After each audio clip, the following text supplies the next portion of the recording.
ஒவ்வொரு ஆண்டும் ஜனவரி மாதம் 25ஆம் தேதி தமிழகம் முழுவதும் இருக்கக்கூடிய மாவட்ட தலைநகரங்களில், ஒன்றிய பகுதிகளில், நகரப் பகுதிகளில், பேரூர் பகுதிகளில், ஊராட்சி பகுதிகளில், பட்டி தொட்டிகள் தோறும் நம்முடைய மொழிப்போர் தியாகிகளுக்கு வீர வணக்கத்தை செலுத்தக்கூடிய வகையில் வீர வணக்க நாள் பொதுக்கூட்டத்தை நாம் தொடர்ந்து நடத்தி வருகிறோம். ஆக இந்த ஆண்டு தலைமைக் கழகம் அறிவிக்கப்பட்டிருக்கக்கூடிய அந்த அடிப்படையில் தமிழகம் முழுவதும் இந்த வீர வணக்க நாள் பொதுக்கூட்டங்கள் நடைபெற்றுக் கொண்டிருக்கிறது. அந்த அடிப்படையில் சென்னை வடக்கு மாவட்ட திராவிட முன்னேற்ற கழகத்தின் சார்பில் இந்த பெரம்பூர் பகுதியில் 37வது வட்டத்தில் நடைபெற்றுக் கொண்டிருக்கக்கூடிய இந்த தியாகிகள் வீரவணக்க நாள் பொதுக்கூட்டத்தில் நானும் பங்கேற்று உங்களிடத்தில் சில கருத்துக்களை எடுத்து சொல்லி நம்முடைய தியாக செம்மல்களுக்கு வீரவணக்கத்தை செலுத்தக்கூடிய வாய்ப்பினை பெற்றமைக்கு நான் பெருமைப்படுகிறேன். இந்த வாய்ப்பை எனக்கு உருவாக்கி தந்திருக்கக்கூடிய சென்னை வடக்கு மாவட்ட கழகத்திற்கும், பகுதி கழகத்திற்கும், வட்டக்கிளைக்கும் என்னுடைய நன்றியை, வணக்கத்தை நான் முதலில் தெரிவித்துக் கொள்ள விரும்புகிறேன்.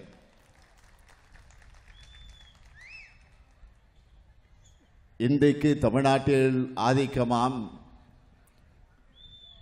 நீங்கள் எல்லோரும் வாருங்கள் நாட்டினரே. செந்தமிழுக்கு தீமை வந்த பிறகும் இந்த தேகம் இருந்தொரு லாபம் உண்டோ என்று புரட்சி கவிஞர் பாவேந்தர் பாரதிதாசன் எடுத்துச் சொல்லியிருக்கக்கூடிய அந்த வீர வரிகளுக்கு ஏற்ற வகையில் 80 ஆண்டுகளுக்கு முன்னால் இந்த தமிழ் மண்ணில் நம்முடைய தாய்மொழியாம் தமிழ் மொழிக்காக தொடர்ந்து போராட்டம் நடைபெற்றுக் கொண்டிருக்கிறது. நம்மை ஆளாக்கிய நம்முடைய தலைவர் அறிஞர் அண்ணாவினுடைய கல்லறைக்கு பக்கத்தில் ஓய்வெடுத்துக் கொண்டிருக்கக்கூடிய நம்முடைய தலைவர் முத்தமிழறிஞர் தலைவர் கலைஞர் அவர்கள் தன்னுடைய பொது வாழ்வை ஒரு சிறுவனாக, ஒரு பள்ளியிலே படித்துக் கொண்டிருக்கக்கூடிய மாணவனாக இருந்த நேரத்திலேயே 14 வயதிலேயே அவர் தொடங்கிய அந்த வரலாறை நாம் யாரும் மறந்திட முடியாது. திருவாரூரிலே ஒரு பள்ளிக்கூடத்திலே படித்துக் கொண்டிருந்த நேரத்திலே தான் அங்கிருக்கக்கூடிய மாணவர்களை ஒன்று திரட்டி நம்முடைய தாய்மொழிக்கு வரக்கூடிய ஆபத்தை தடுத்தாக வேண்டும் என்று முடிவு செய்து அங்கிருக்கக்கூடிய மாணவர்களை ஒன்று திரட்டி திருவாரூர் வீதிகளில் ஊர்வலத்தை நடத்தி அந்த ஊர்வலத்திற்கு தலைமையேற்று வரக்கூடிய நம்முடைய தலைவர் கலைஞருடைய கரத்திலே தமிழ் கொடி ஏந்தி புலி வில் கயல் பதிந்திருக்கக்கூடிய அந்த தமிழ் கொடி ஏந்தி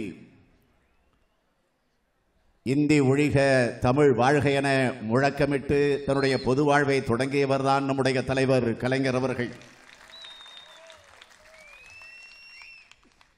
தமிழை பற்றி நம்முடைய தலைவர் கலைஞர் அவர்கள் பல நேரங்களில் பெருமையோடு எடுத்துச் சொன்னதுண்டு. நானும் அதை பலமுறை குறிப்பிட்டு காட்டியது உண்டு.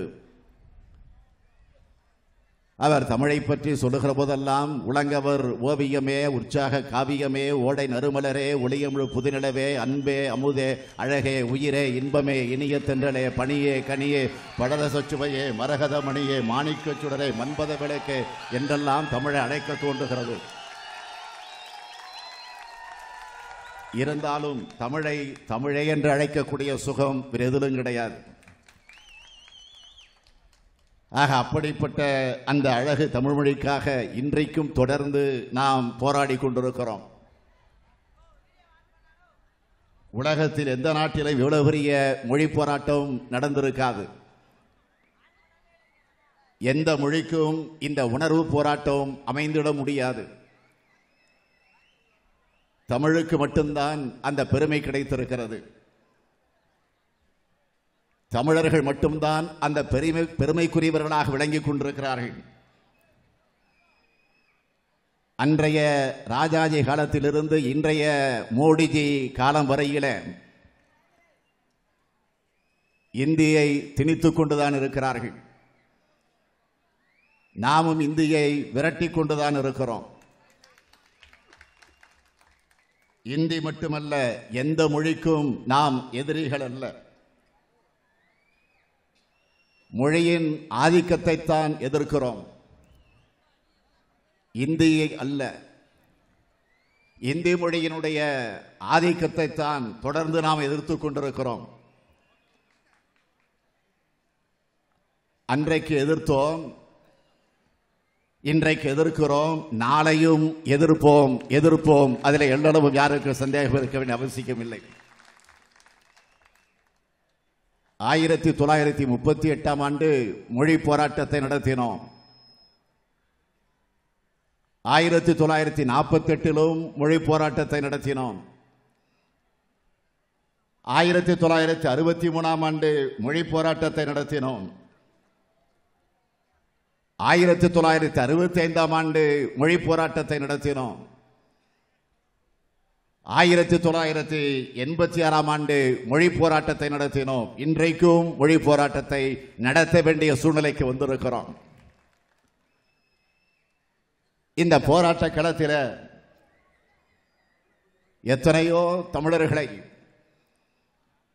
எத்தனையோ உன்னதமான உயிர்களை நாம் இழந்திருக்கிறோம். முதலாவதாக மொழி போராட்டத்தில் 1939 ஜனவரி மாதம் 15ஆம் தேதி சிறையில் அடைக்கப்பட்டிருந்த நடராஜன் சிறையினுடைய கொடுமையின் காரணத்தால் சிறையிலேயே மாண்டு போனார். அதே ஆண்டில்தான் சிறையில் அடைக்கப்பட்டிருந்த தாளமுத்து என்கிற இளைஞனும் இறந்து போனார். நடராஜனுக்கும் தாளமுத்துவுக்கும் இதே மூலக்கொத்தம் இடுகாட்டிலே நினைவிடம் அமைக்கப்பட்டிருக்கிறது.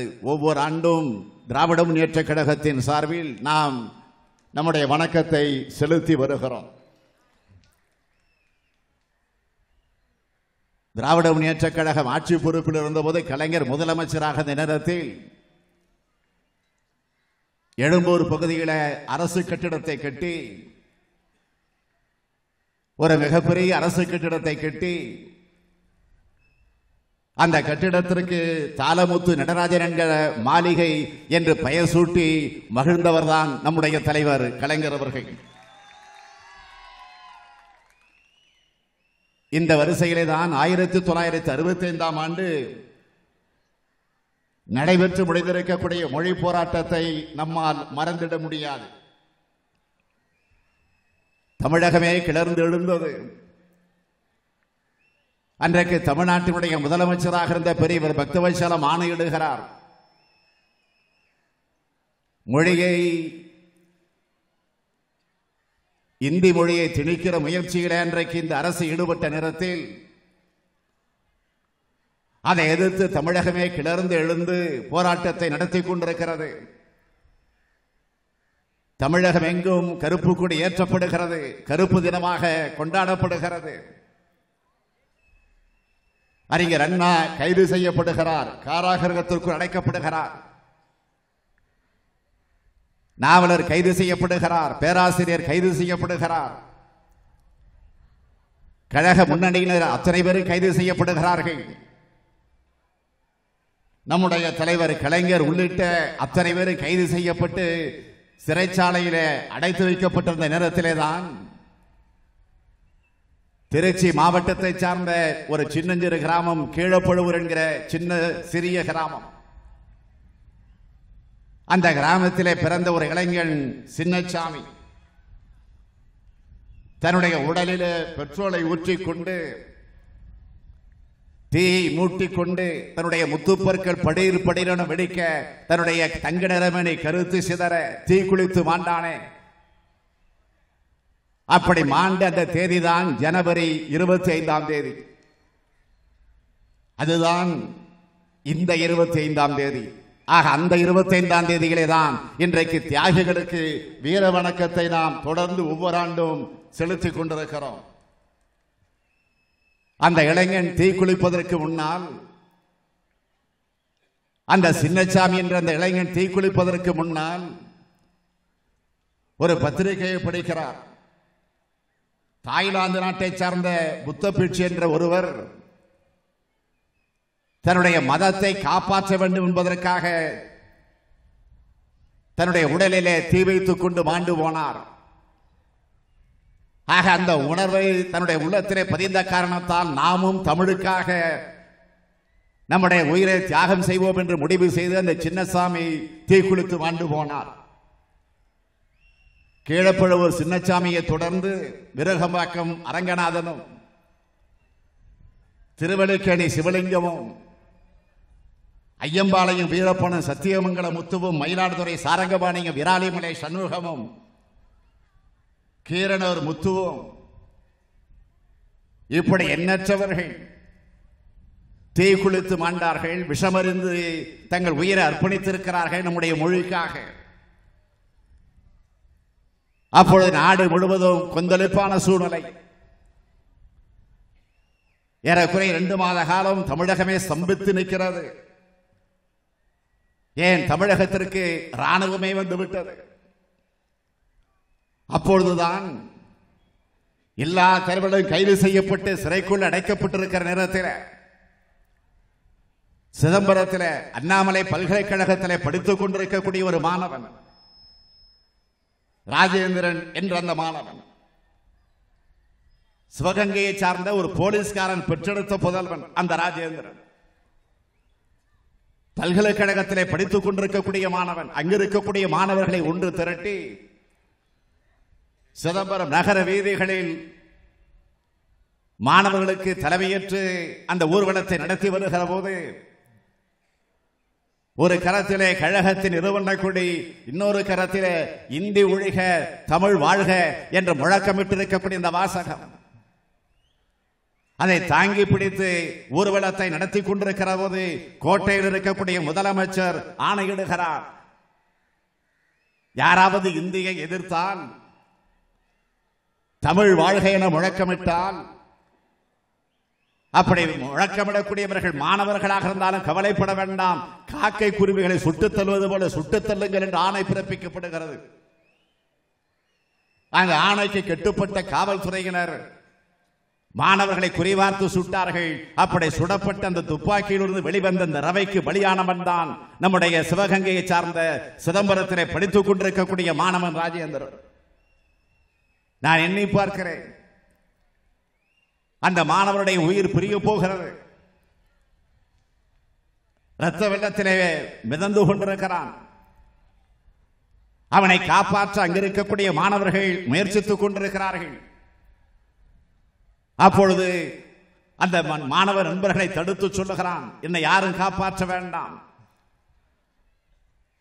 என்னை 10 மாதம் சுமந்து பெற்றெடுத்திருக்கக்கூடிய என்னுடைய தாயினுடைய முகத்தை நான் பார்க்க வேண்டும் என்று அவன் கேட்கிற,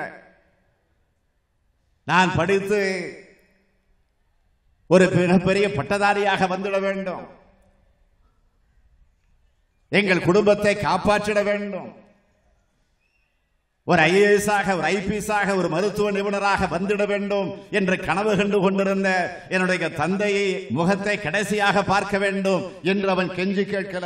கடைசியாக அவன் உயிர் பிரிகிற அந்த கடைசி வினாடியில் அவன் முழங்கிய முழக்கம் என்னவென்று கேட்டால், தமிழ் வாழ்க, இந்தி ஒழிக என்ற அந்த முழக்கத்தை முழங்கித்தான் உயிர் நீத்திருக்கிறான்.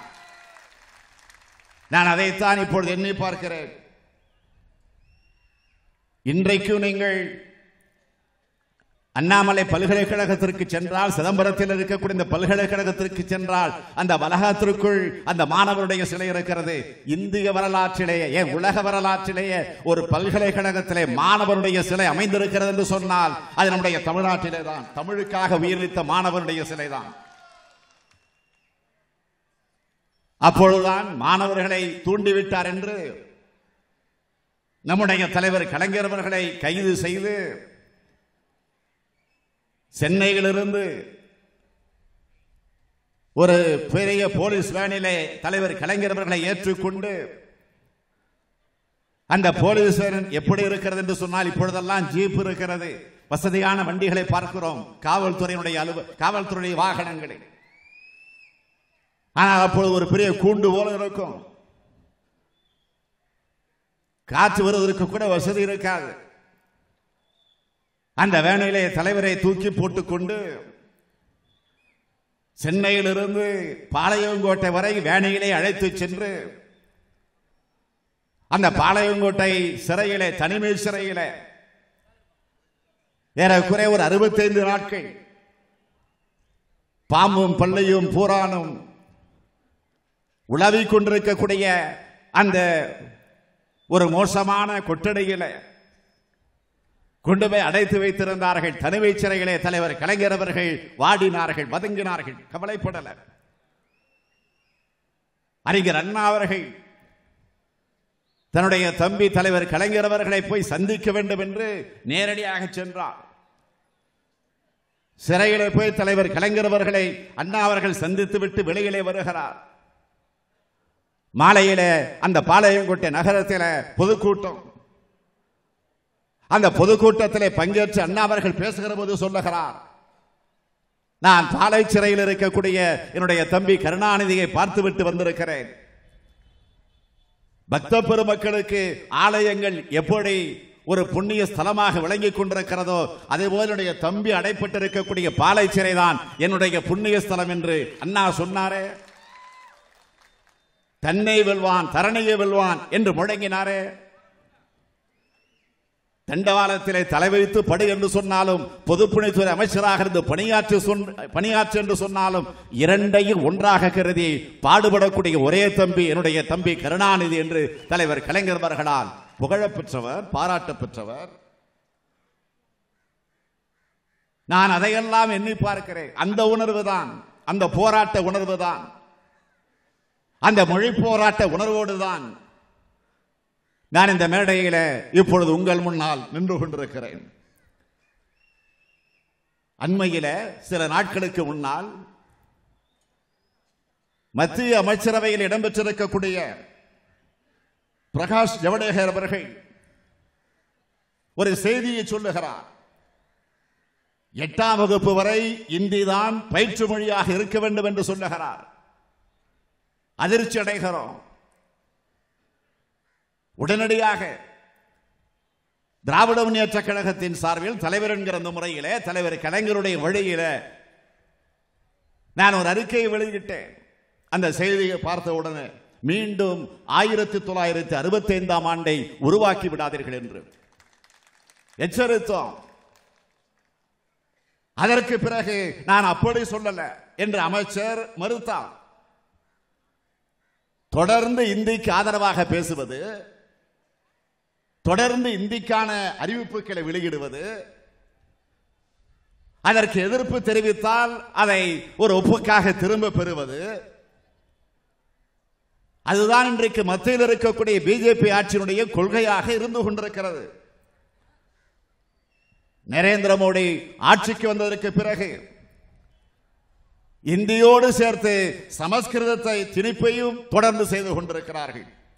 பார்க்கிறோமே, ராமர் கோவில் கட்டுவது, பசு பாதுகாப்பு, இந்தி திணிப்பு, சமஸ்கிருதமயமாக்குதல், சிறுபான்மையினர் வெறுப்பு, இந்த 5 தான் பிஜேபி ஆட்சியினுடைய கொள்கை முழக்கமாக இருந்து கொண்டிருக்கிறது. நாட்டை பற்றியோ, மக்களை பற்றியோ, நாட்டு மக்களுடைய வாட்டத்தை பற்றியோ, வளர்ச்சியை பற்றியோ, பொருளாதாரத்தை பற்றியோ, வேலை வாய்ப்பை பற்றியோ கிஞ்சிற்றும் சிந்திக்க முடியாத நிலையில மோடி இன்றைக்கு ஆட்சியை நடத்தி கொண்டிருக்கிறார். 2 நாட்களில் பிரதமர் மோடி அவர்கள் தமிழ்நாட்டிற்கு வருகிறார், மதுரைக்கு வருகிறார். மதுரையில் எய்ம்ஸ் மருத்துவமனைக்கு அடிக்கல் நாட்ட போகிறார். எய்ம்ஸ் மருத்துவமனை வருவதை வரவேற்கிறோம். அதை நாங்கள் எதிர்க்கல, தவறு வாதிடல. ஆக அடிக்கல் நாட்ட வருகிறார். நான் கேட்கிற கேள்வி, 4.5 ஆண்டு காலம் நீங்கள் என்ன செய்தீர்கள்? மோடி அவர்கள் மிக பெரும்பான்மை பெற்று மிருகபலத்தோடு ஆட்சி அமைத்தீர்களே, 4.5 ஆண்டு காலம் முடிஞ்சிருக்க. இந்த 4.5 ஆண்டு காலமாக என்ன செய்தீர்கள்? இதுதான் மோடியை பார்த்து நான் கேட்கக்கூடிய கேள்வி. 2014ஆம் ஆண்டு நாடாளுமன்ற தேர்தலை சந்தித்த நேரத்தில் மோடி தலைமையில் பிஜேபி கட்சியினுடைய தேர்தல் அறிக்கை, அந்த தேர்தல் அறிக்கையில் பல உறுதிமொழிகளை சொன்னீங்களா? வாய்க்கு வந்தபடி சொன்னீங்களா? நாங்கள் ஆட்சிக்கு வந்தால் அதை செய்வோம் இதை செய்வோம்னு சொன்னீங்களா? வானத்தை கிழிப்போம் வைகுண்டத்தை காட்டுவோன்னு முழங்கினீங்களா? இதே எய்ம்ஸ் பற்றி, எய்ம்ஸ் மருத்துவமனை வருவதை பற்றி அவர்கள் தேர்தல் வாக்குறுதியிலே சொல்லுகிற போது அனைத்து மாநிலங்களில் எய்ம்ஸ் மருத்துவமனையை நாங்கள் அமைப்போம், அதை திறப்போம் என்று உறுதிமொழி தந்திருக்கிறார்கள் தேர்தல் அறிக்கையில். நான் கேட்கிறேன், ஆட்சிக்கு வந்தவுடன் 5 மாநிலங்களில் அமைப்போம் என்று மீண்டும் சொன்னீர்கள், திறப்போம் என்று சொன்னீர்கள். இதுவரையில ஒரு மாநிலத்திலாவது எய்ம்ஸ் மருத்துவமனை திறக்கப்பட்டிருக்கா? இதுதான் மோடியினுடைய லட்சணமா? தேர்தலை நீங்கள் தந்த உறுதிமொழியினுடைய லட்சணமா? 2015ஆம் ஆண்டில் சொன்னீர்களே, தமிழ்நாட்டில் எய்ம்ஸ் மருத்துவமனையை கொண்டு வர போகிறோம், அதை உடனடியாக திறக்கப் போகிறோம் என்று அறிவிச்சீங்களா? இப்பொழுது 2019ஆம் ஆண்டு, 4 ஆண்டுகள் முடிந்திருக்கு. 3 மாசத்துல தேர்தல் வரப்போகிறது. ஆக 2 நாள்ல நீங்கள் அடிக்கல் நாட்ட போறீங்க. ஆக 5 ஆண்டு காலமாக நீங்க என்ன செஞ்சீங்க? நான் கேட்கிறேன். டெல்லியிலிருந்து நடந்து வந்திருந்தா கூட 5 வருஷத்துக்கு முன்னாடி வந்து சேர்ந்திருக்கலாம். நடந்து வந்திருந்தா கூட. ஆனால் இப்போது அவசர அவசரமாக அடிக்கல் நாட்ட போகிறோம் என்று அறிவிக்கிறீங்களா? தேர்தல் வருகிறது. ஆக மக்களை ஏமாற்ற வருகிறார். இதே போலதான் இன்னொரு மிகப்பெரிய மோசடி. ஒரு அறிவிப்பு தந்தார். என்ன அறிவிப்பு? இந்தியா முழுவதும் 100 நகரங்களை தேர்ந்தெடுத்து ஸ்மார்ட் சிட்டி, ஸ்மார்ட் நகரங்களாக மாற்ற போகிறோம் சொன்னீர்களே. 100 வேண்டாம், ஒரு நகரமாவது ஸ்மார்ட் சிட்டியாக மாற்றப்பட்டிருக்கா? மோடி அவர்களே, 2 நாள்ல வர போறீங்களே, இத சொல்லக்கூடிய அந்த தகுதி உங்களுக்கு வருமா? நான் கேட்கிறேன். தமிழ்நாட்டில் சென்னை, வேலூர், சேலம், ஈரோடு, திருப்பூர், கோவை, திருச்சி, மதுரை, தூத்துக்குடி, தஞ்சாவூர், திருநெல்வேலி, தமிழ்நாட்டில் இருக்கக்கூடிய இந்த 11 நகரங்களை ஸ்மார்ட் சிட்டி நகரங்களாக ஆக்குவோம் என்று சொன்னீங்களே, அது நடந்திருக்கா? ஆக அந்த நகரங்களை சார்ந்திருக்கக்கூடிய மக்களை பார்த்து கேட்கிறேன், எங்காவது ஸ்மார்ட் நகரமாக மாற்றப்பட்டிருக்கா மோடி அவர்களால்? தமிழ்நாட்டிற்கு தேர்தல் பிரச்சாரத்திற்காக வந்தார். எப்போ? நாடாளுமன்ற தேர்தல் நேரத்தில். ஒவ்வொரு ஊரிலும் வாக்குறுதி அவுத்து விட்டு போனீங்களே, ஒவ்வொரு தேர்தல் பிரச்சார கூட்டத்திலும் சொன்னீங்களே, எந்த வாக்குறுதியாவது நிறைவேற்றப்பட்டிருக்கா? ராமநாதபுரத்தில் போய் பேசினார். தமிழக மீனவர்களுக்காக இலங்கை அரசால் ஏற்படக்கூடிய பிரச்சனை, குஜராத் மீனவர்களுக்காக பாகிஸ்தானில் ஏற்படக்கூடிய பிரச்சனை, இந்த பிரச்சனைகளை தீர்த்து வைக்க ஒரு குழு அமைப்போம். மோடி சொன்னது ஆதாரம் இருக்கு, தேர்தல் அறிக்கையில் இருக்கு. நான் எல்லாம் வாய் பிடிச்சதோ மாங்காய் பிடிச்சதோ பேச மாட்டேன். காரணம் நான் கலைஞருடைய மகன், எதை ஆதாரத்தோடு தான் பேசுவேன். இதுவரையில் ஒரு குழு அமைக்கப்பட்டிருக்கா? அமைத்து கொடுத்திருக்கிறீர்களா மோடி அவர்களே? 2 நாள்ல வர போறீங்களா? சொல்லுங்க, ஏற்றுக்கொள்ளுகிறேன். வண்ண மீன்கள் வளர்ப்பு தொழில்நுட்பத்தை மீனவர்களுக்கு கற்றுக் கொடுப்போம்னு சொன்னீங்களே, கற்றுக் கொடுத்துட்டீங்களா?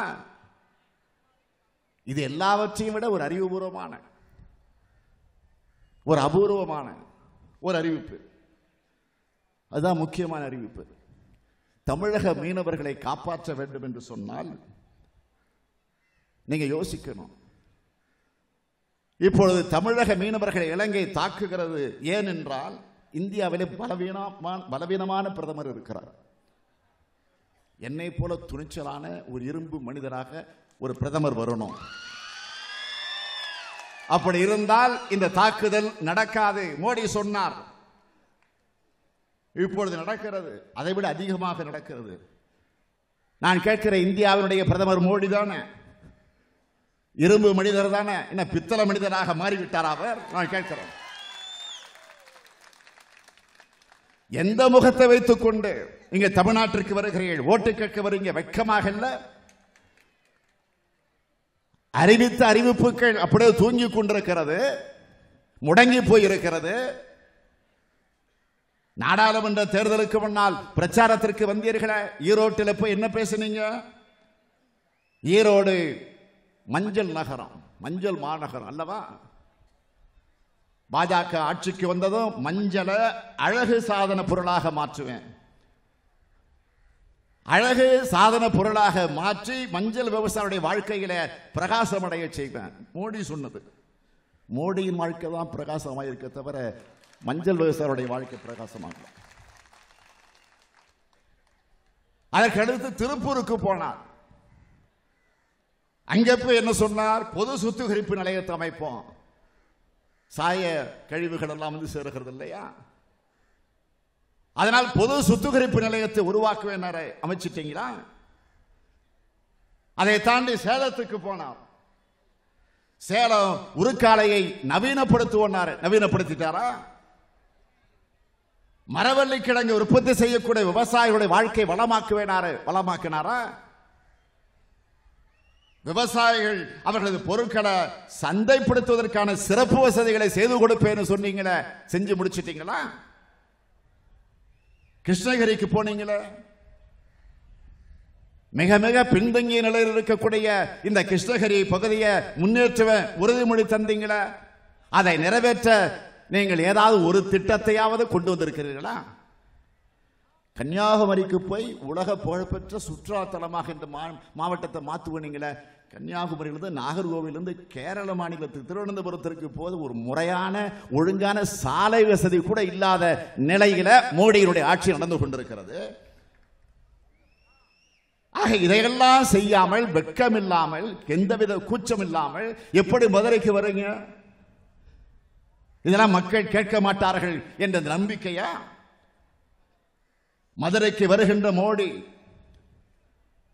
எய்ம்ஸ் கொண்டு வருவதற்கு, அடிக்கல் நாட்டுவதற்கு, கொண்டு வருவதற்கு கூட இல்லை. 5 ஆண்டுகள் ஆனதற்கு என்ன காரணம்? நீங்கள் சொல்லணும். மதுரையில், கன்னியாகுமரிக்கு, ராமநாதபுரத்திற்கு, சேலத்துக்கு, கோவைக்கு, கிருஷ்ணகிரிக்கு நான் என்ன சாதனை செய்திருக்கிறேன் என்று நீங்கள் மதுரையில் வந்து பேசணும். கேட்க நாங்கள் காத்திருக்கிறோம். பேசுவீர்களா? இவ்வளவு பொய்களை சொல்லக்கூடிய ஒரு பிரதமரை இந்திய நாட்டில் மட்டுமல்ல, உலகத்திலேயே நாம் பார்க்க முடியாது. பழைய சினிமா பாட்டு ஒன்று உண்டு. பொய்யிலே பிறந்து பொய்யிலே வளர்ந்த புலவர் பெருமானே. புலவர்களாவது நயத்துக்காக கொஞ்சம் இட்டுக்கட்டி பாடுவாங்க. மோடி சொன்ன பொய்களை எல்லாம் மக்களை ஏமாற்றுவதற்கு, மக்களை ஏமாற்றி வாக்குகளை வாங்குவதற்கு. அதனால தான் நான் இப்ப பாடுறேன் மாத்தி கொஞ்சம். பொய்யிலே பிறந்து பொய்யிலே வளர்ந்து மோடி பெருமானே, அதுதான் பாட தோன்றும். இப்போ அந்த அளவிற்கு பொய்களை மூட்டை மூட்டையாக அவிழ்த்து விட்டவர். நான் சொன்னது தமிழகத்திற்கு வந்து மோடி சொன்ன பொய்களை சொன்னேன். ஒவ்வொரு மாநிலத்துக்கும் கணக்கெடுத்து பார்த்தீங்கன்னா மலையளவு குவியும். இப்படி சொன்ன பொய்கள ஒரு மிக முக்கியமான ஒரு பொய் என்ன தெரியுமா? உலக நாடுகளில் இருக்கக்கூடிய வங்கிகளில் போடப்பட்டிருக்கக்கூடிய கருப்பு பணத்தை மீட்டு கொண்டு வருவேன். மீட்டு கொண்டு வந்து ஒவ்வொருவருடைய தலைக்கு 15 லட்சம் ரூபாய் டெபாசிட் செய்வேன்னு இதே மோடி சொல்லலையா? நான் கேட்கிறேன், 15 லட்சம் வேணாம், ஒரு 15,000. 15,000 வேணாங்க, அட்லீஸ்ட் ஒரு 15 ரூபாய் போட்டாரா? சரி, கருப்பு பணத்தையாவது மீட்டாரா? பிறகு என்ன சொன்னார்? கருப்பு பணம் இந்தியாவிற்குள் தான் இருக்கிறது. சுமார் 5 லட்சம் கோடி ரூபாய் கருப்பு பணம் இருக்கிறது, அதை கண்டுபிடிக்க போகிறேன் சொன்னார். ஆக கருப்பு பணத்தை கண்டுபிடிக்க போகிறேன் என்று சொல்லிவிட்டு நல்ல நோட்டுகளுக்கு தடை போட்டார். நல்லா கவனிக்கணும். ஆக கள்ள நோட்டை கண்டுபிடிக்க நல்ல நோட்டுக்கு தடை. கள்ள நோட்டை பிடிக்கணும்னா கள்ள நோட்டை தான் பிடிக்கணுமே தவிர நாட்டில் இருக்கக்கூடிய நல்ல நோட்டை எல்லாம் பிடிச்சு கள்ள நோட்டை பிடிச்சேன் என்ற ஒரு காமெடி துக்ளக் தர்பார் ஆட்சியை மோடி நடத்துகிறார். திருடனை பிடிக்கணும்னா திருடனர் பிடிக்கணும். நீங்க நல்லா பாருங்க, திருடனை பிடிக்கணும், திருடனை பிடிக்கணும். நல்லவங்களெல்லாம் பிடிச்சு வச்சுட்டு அதுல யாரு திருடன் நான் தேடி கண்டுபிடிப்பீங்க. இப்படிப்பட்ட ஒரு முட்டாள்தனமான ஒரு பிரதமரை இந்தியா சந்திச்சு. இதுதான் கொடுமை. ரஃபேல் விமான பேர ஊழல், அது ஊழல் இல்லாம வேற என்ன? 41% விலை உயர்த்தப்பட்டு அரசுக்கு மிகப்பெரிய இழப்பு. ஆதாரங்கள், அரசு குறிப்பில் இருக்கக்கூடிய ஆதாரங்கள் நான் சொல்லல, ராகுல் ஒரு பக்கத்திலே சொல்லுகிறார், அது வேறு. ஆக இந்த செய்திகளை எங்களையும் தாண்டி ஒரு வரலாற்றில் இடம்பெற்றிருக்கக்கூடிய ஒரு பாரம்பரிய பத்திரிகை இந்து பத்திரிகை, அந்த இந்து பத்திரிகையினுடைய ஆசிரியர் இந்து ராம் அவர்கள் பேனர் செய்தியாக முதல் பக்கத்திலேயே ஒரு மிகப்பெரிய கட்டுரையை ஆதாரங்களோடு எடுத்து காட்டலையா? முரசொலிகளை அதை தமிழாக்கம் செய்து 2 பக்கத்திற்கு வெளியிட்டு இருக்கிறோமே. ஆக 41% உயர்த்தப்பட்டு அரசுக்கு மிகப்பெரிய இழப்பு என்று ஆதாரங்கள் அணிவகுத்து நிற்குது. நான் கேட்கிறேன், அதற்கு இதுவரையில குற்றச்சாட்டுக்கு ஆளாக இருக்கக்கூடிய பிரதமர் மோடி அவர்கள் விளக்கம் தந்திருக்கிறாரா? பதில் சொல்லி இருக்கிறாரா? இல்ல. வாராய் கடன்களுடைய மதிப்பு 2 மடங்கு அதிகமாக இருக்கு. அது ஊழல் இல்லாமல் வேற என்ன? இந்தியாவினுடைய புகழ்மிக்க பத்திரிகையாளர் பி சாய்நாத், மிகப்பெரிய பத்திரிகையாளர், அவர் பயிர்க்கடன் ஊழலை பற்றி அம்பலப்படுத்தி இருக்கிறார். ரஃபேல் ஊழலை விட பல மடங்கு மிகப்பெரிய ஊழல் பயிர்க்கடன் ஊழல் என்று அவர் ஆதாரத்தோடு அந்த பத்திரிகையில் எடுத்து காட்டியிருக்கிறார். பதில் உண்டா? விஜய் மல்லையா ஓடினார், லலித் மோடி ஓடினார், நீரவ் மோடி ஓடினார், நிதின் சந்தேசாரா ஓடினார், ஓடினார் ஓடினார் ஓடினார், வாழ்க்கையின் உரத்திற்கே ஓடினார். ஆக இந்த முறைகேடு செய்திருக்கக்கூடியவர்கள் எல்லாம் தப்பிக்க விட்டிருக்கக்கூடியவர்கள் யார்? அத்தனை பேரும் மத்தியில ஆட்சி பொறுப்பில் இருக்கக்கூடியவர்கள், அமைச்சர்களாக இருக்கக்கூடியவர்கள். ஆக ஊழலை கண்டுபிடிக்கக்கூடிய உத்தமனாக நிற்பேர் என்று மோடி முழங்கினாரே. நான் கேட்கிறேன், மோடி நல்லவரா ஊழல் செய்யாதவரா என்பதற்கு ஒரு உதாரணம். 5 ஆண்டுகள் ஆன பிறகு கூட லோக்பால் அமைக்காமல் இருக்கிறார். லோக்பால் இதுவரையில் அமைக்கல. அதிலிருந்து தெரியலையா ஊழலுக்கு மோடி எந்த அளவிற்கு துணை நிற்கிறார், பக்கபலமாக இருக்கிறார், அதை பற்றி பேசக்கூடிய யோக்கியதையற்றவராக இருக்கிறார் என்பதற்கு இதுவே சாட்சி. லோக்பால் அமையுங்கள், லோக்பால் சட்டத்தை கடைபிடியுங்கள் என்று உச்சநீதிமன்றம் உத்தரவு போடுகிறது, பலமுறை எச்சரிக்கிறது. இதுவரையில லோக்பால் மத்திய அரசு அமைக்கல. சிபிஐயினுடைய இயக்குநராக இருந்த அலோக் வர்மா என்ன சொன்னார்? ரஃபேல் புகார் குறித்து விசாரிப்போம், உடனே மாத்தியாச்சு. ஏன் இந்த பயம் மோடிக்கு? இப்படிப்பட்டவர்கள் ஊழலை பற்றி பேசக்கூடிய தகுதி யோக்கியதை உண்டு அவர்களுக்கு. எனவேதான் மீண்டும் மீண்டும் வலியுறுத்துகிறேன், மீண்டும் பிரதமராக மோடி வந்துவிட்டால் இந்தியா ஒரு 50 ஆண்டு காலம் பின்னோக்கி போகக்கூடிய ஒரு சூழ்நிலை தான் உருவாமை தவிர வேற அல்ல. அகில இந்திய அளவில் இன்றைக்கு மோடியை எதிர்த்து எதிர்க்கட்சிகள் ஒன்று திரண்டிருக்கிறது. ஒரு வார காலத்திற்கு முன்பு நான் கல்கத்தா மாநகரத்திற்கு சென்று விட்டு வந்தேன். மேற்கு வங்கத்தினுடைய முதலமைச்சர் மம்தா பானர்ஜி அவர்கள் கூட்டிய பேரணி, மிகப்பெரிய பொதுக்கூட்டம், எல்லா கட்சிகளையும் ஒருங்கிணைத்து 22 எதிர்க்கட்சியுடைய தலைவர்கள், முதலமைச்சர்கள், முன்னாள் முதலமைச்சர்கள், பல்வேறு கட்சிகளை சார்ந்திருக்கக்கூடிய தலைவர்கள், சட்டமன்ற நாடாளுமன்ற உறுப்பினர்கள், 22 பேர், 22 கட்சிகளை சார்ந்திருக்கக்கூடிய தலைவர்களை ஒன்று திரட்டி ஒரு மிகப்பெரிய மாநாட்டை நடத்தினார். அத்தனை பேரும் அங்கே என்ன முழங்கினார்கள்? மோடி ஆட்சியை அப்புறப்படுத்த. நான் பேசுகிற போது குறிப்பிட்டு சொன்னேனே, இது இந்தியாவினுடைய 2வது சுதந்திர போராக இது அமைய வேண்டும் என்று நான் சொன்னேன். ஆக அத்தோடு சேர்த்து மத்தியில் இருக்கக்கூடிய பிஜேபி ஆட்சியை மட்டுமல்ல, தமிழகத்தில் இருக்கக்கூடிய ஒரு கொலைகார கும்பலையும் நாம் விரட்டிட வேண்டும். மோடி அரசு பாசிச அரசு என்று சொன்னால், இங்கு இருக்கக்கூடிய எடப்பாடி தலைமையில் இருக்கக்கூடிய அரசு கொலைகார அரசு. நான் எப்படி கொலைகார அரசு என்று சொல்லுகிறேன்? கொலைகார அரசு என்று சொல்லுகிற காரணத்தால் எடப்பாடி பழனிசாமி அவர்களுக்கு தைரியம் இருந்தால் என் மீது வழக்கு போடு, அடுத்த நிமிடம் நான் நீதிமன்றத்தில் வந்து இருக்க தயார். இந்த வாரம் ஆனந்த விகடன் தலையங்கம் என்ன? ஆனந்த விகடன் என்பது திமுக பத்திரிகை அல்ல,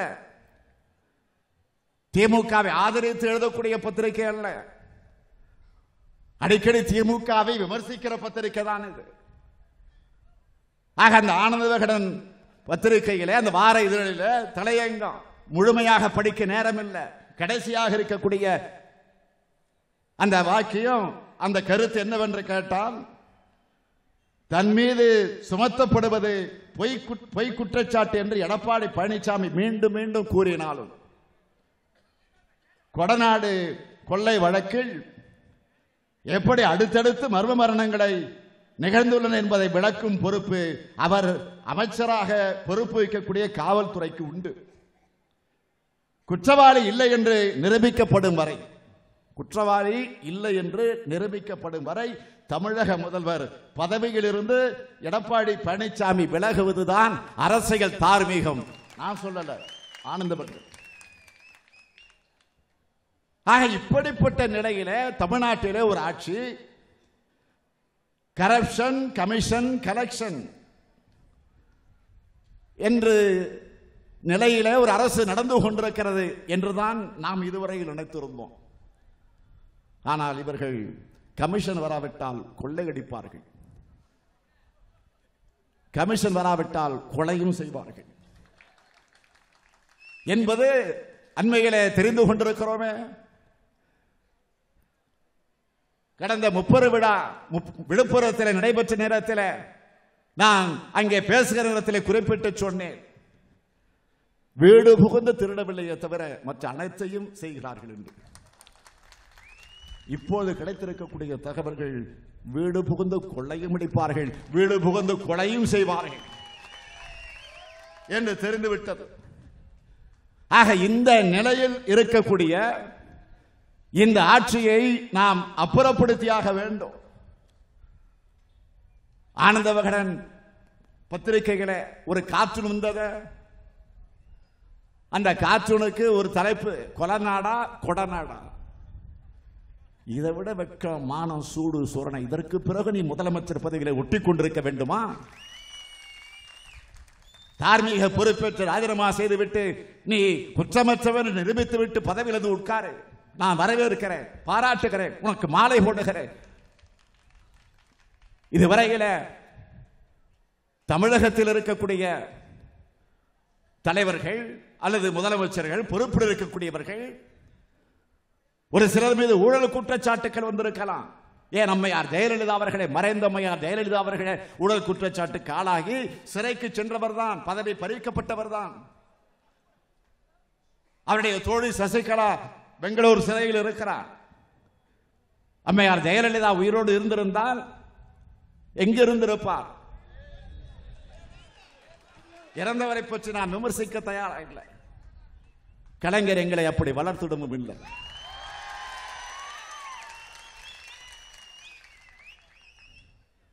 ஆக ஊழல் செய்த காரணத்தால் முதலமைச்சர்கள் தண்டனை பெற்று சிறைக்கு சென்றார்கள்.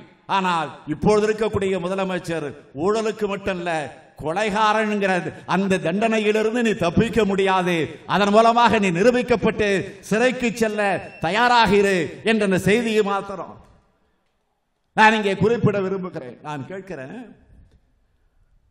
தலைவர் கலைஞர் அவர்கள் வயதின் மூப்பின் காரணமாக உடல் நலிவுற்று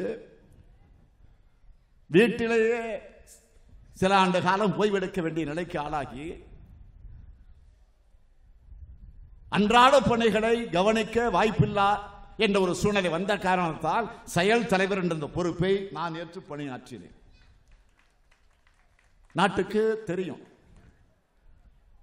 தலைவர் கலைஞர் அவர்கள் வீட்டிலே ஓய்வெடுத்துக் கொண்டிருந்தாலும் பல மாநிலத்தில் இருக்கக்கூடிய தலைவர்கள், தமிழகத்தில் இருக்கக்கூடிய தலைவர்கள் மட்டுமல்ல, பல மாநிலத்தில் இருக்கக்கூடிய தலைவர், ஏன் மோடியை வந்து பார்க்கலையா தலைவரை? பார்த்துட்டு கையை பிடிச்சிட்டு 2 வார்த்தை பேசிட்டு புகைப்படம் வெளியில வரலையா? ராகுல் காந்தி வந்தாரு, பார்த்தாரு. நிதிஷ்குமார் வந்தாரு, பார்த்தாரு. சந்திரபாபு நாயுடு வந்து பார்த்து விட்டு போனார். இப்படி எல்லா தலைவர்களும் வந்து பார்த்து விட்டு போனாங்களே வீட்டில் இருந்த நேரத்தில். அதற்கு பிறகு மருத்துவமனையில் அனுமதிக்கப்படுகிறார். மருத்துவமனையில் அனுமதிக்கப்பட்டு ஒவ்வொரு நாளும் எப்படி இருக்கிறார் என்ற அந்த செய்தியை அதிகாரபூர்வமாக மருத்துவமனையில் இருந்து சில நேரங்களில் தலைமை கழகத்தின் சார்பில் நானே தலைவருடைய உடல்நலம் குறித்து விவரமாக விளக்கமாக செய்தியை சொல்லலையா? ஆனா ஒரு முதலமைச்சர், கலைஞர் முதலமைச்சர் அல்லப்போ, மறைந்த அம்மையார் ஜெயலலிதா முதலமைச்சர், அப்போலோ மருத்துவமனையில் அனுமதிக்கப்பட்டிருக்கிறார். என்ன நடக்கிறது, என்ன நிலை, என்ன உடல்நலம் செய்தி வந்துச்சா? வந்துச்சு.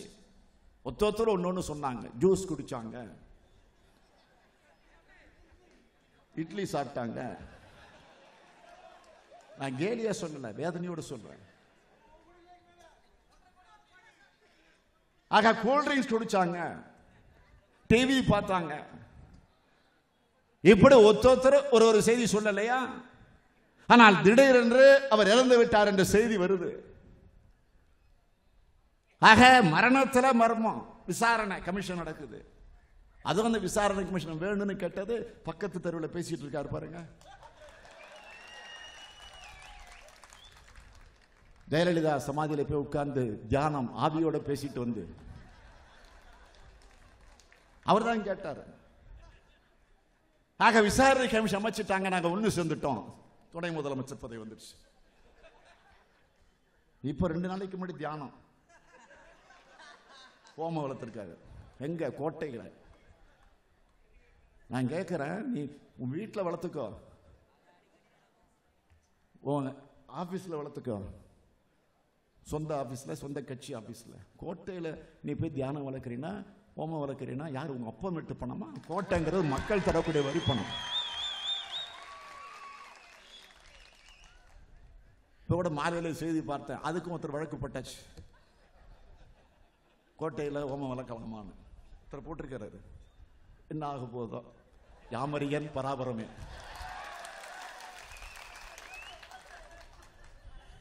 ஆக இந்த நிலையில நான் கேட்கிறேன், கலைஞருடைய உடல்நலத்தை பற்றி அவ்வப்போது செய்தி சொல்லுகிறோம். ஆனால் முதலமைச்சராக இருக்கக்கூடிய ஜெயலலிதாவுடைய உடல்நலத்தை பற்றி செய்திகள் முறையாக வந்துச்சா? இல்ல, மர்மமான முறையில் விசாரணை கமிஷன் அமைச்சாச்சு. இப்போ சட்டத்துறை அமைச்சர் சி.வி. சண்முகம் நிதானத்தோடு பேசக்கூடியவர். எதுக்காக அழுத்தி வலியுறுத்தி சொல்றேன்னு உங்களுக்கு புரிஞ்சிருக்கு. அவர் சொல்றாரு, பத்திரிகை நிருபர்கள்லாம் கூட்டி வச்சுட்டு சொன்னார், இந்த விசாரணை கமிஷனை நம்ப மாட்டேன், அரசு போட்ட விசாரணை கமிஷன், அந்த அரசுல பொறுப்பில் இருக்கக்கூடிய அமைச்சர், சட்டத்துறை, லா மினிஸ்டர், நம்ப மாட்டேன், சிபிஐ விசாரணை வேணும்னு கேட்கிறார். அவரு என்ன லட்சணம் பாருங்க. ஆக அதனாலதான் நான் திரும்ப திரும்ப, இப்போ இல்ல, எப்போ அம்மையார் ஜெயலலிதா மறைந்தாரோ அன்றிலிருந்து சொல்லிக்கிட்டு இருக்கிறேன், திமுக விரைவில் ஆட்சிக்கு வரும், வரும், வரத்தான் போகிறது. அப்படி வந்த அடுத்த வினாடி ஜெயலலிதாவுக்கு நமக்கும் எவ்வளவு மாறுபாடுகள், வேறுபாடுகள், கொள்கை ரீதிகளே அரசியல் ரீதியாக இருக்கலாம், ஆனால் ஒரு முதலமைச்சராக இருந்து மறைந்திருக்கிறார். ஆகவே அவருடைய மறைவு எப்படி நடந்திருக்கிறது உண்மையை கண்டுபிடிச்சு அதற்குரிய குற்றவாளியை கண்டுபிடிச்சு சிறையிலே தள்ளுவதுதான் திமுகவுடைய முதல் வேலை. மறந்துடாத, யாரு தடுத்தாலும் நான் விட மாட்டேன். முதலமைச்சருக்கு இந்த நிலைன்னா சாதாரண மனுஷனுக்கு என்ன? ஆகவே அதை விடக்கூடாது. நான் இன்னும் கேட்கிறேன், தலைவர் இறந்ததற்கு பிறகு இன்று வரையில தொடர்ந்து அவருடைய புகழ தொடர்ந்து பேசுகிறோம். இன்னைக்கும் அவருடைய நினைவிடத்துக்கு போய் பாருங்க, காலையிலிருந்து மாலை வரைக்கும் ஒரு 10,000 பேராவது வந்து தலைவருக்கு மரியாதை பண்ணிட்டு போறாங்களா இல்லையா?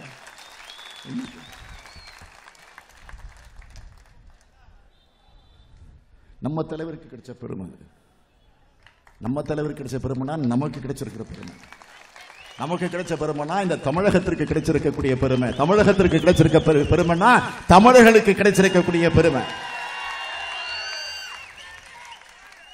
அவர் மறைந்திருந்தாலும் அந்த பெருமையை நம்ம இடத்துல விட்டு விட்டு போயிருக்கிறார், அந்த மரியாதையை உருவாக்கி விட்டு போயிருக்கிறார். நீங்க கம்பீரமா எனக்கு வந்து மேடையில் வந்து நிற்கிறான என்ன காரணம்? எத்தனை தலைவர்கள் வந்து புகழ்ந்து பேசினாங்க, எவ்வளவு கூட்டம் நடத்தணும், எவ்வளவு புகழஞ்சலி கூட்டம் நடத்தணும். தமிழ்நாட்டில் இருக்கக்கூடிய எல்லா அரசியல் கட்சி தலைவர்களை அழைச்சி பாளையங்கோட்டையில் புகழஞ்சலி கூட்டம் நடத்தலையா? வழக்கறிஞர் நீதியரசர்களை அழைச்சி புகழஞ்சலி கூட்டம் நடத்தலையா? கலை உலகத்தை சார்ந்தவர்களை அழைச்சி கோவையில் நிகழ்ச்சி நடத்தலையா? மருத்துவத்துறையில் மிக சிறந்த மருத்துவர்களாக விளங்கி கொண்டிருக்கக்கூடியவர்கள் எல்லாம் அழைச்சி புகழஞ்சலி கூட்டம் நடத்தலையா? தொழிலதிபர்கள் அழைச்சி கூட்டம் நடத்தலையா? ஏன் அகில இந்திய அளவில் இருக்கக்கூடிய தலைவர்களை எல்லாம், பிஜேபி தலைவர் அமித்ஷா தான் வந்திருக்கணும், தேதி தந்திருந்தார், அவர் வர முடியாத காரணத்தினால நிதின் கட்கரி வந்தார், எல்லாரும் வந்து புகழஞ்சலி செலுத்திட்டு போனாங்க.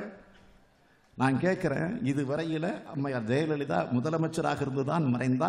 அவங்க ஆட்சி தான் நடக்குது, அவங்க உருவாக்கி ஆட்சி தான் நடக்குது. இதுவரையில் ஒரு புகழஞ்சலி கூட்டம் நடத்தக்கூடிய யோகிதை, தெம்பு, அந்த தகுதி, அந்த திராணி முனைக்கே வர ஏன் நடத்தல? ஊழல் குற்றச்சாட்டில சிறை தண்டனை ஏற்க வேண்டும் என்று சொல்லி பதவியை விலகி பெங்களூரு சிறையில் போய் அடைச்ச உடனே ஓபிஎஸ் தானே முதலமைச்சர். எல்லா அமைச்சர்களும் ஓபிஎஸ் கவர்னர் மாளிகையில போய் பதவி பிரமாணம் எடுத்துக்கிட்டாங்களே. பதவி பிரமாணம் எடுத்துக்கிட்டப்ப பாத்தீங்கன்னா காட்சியெல்லாம் பார்த்திருப்பீங்க. உங்க வீட்டு அழு எங்க வீட்டு அழு கிடையாது. பாசமலர் சிவாஜி கணேசன் கூட தோத்துருவாரு.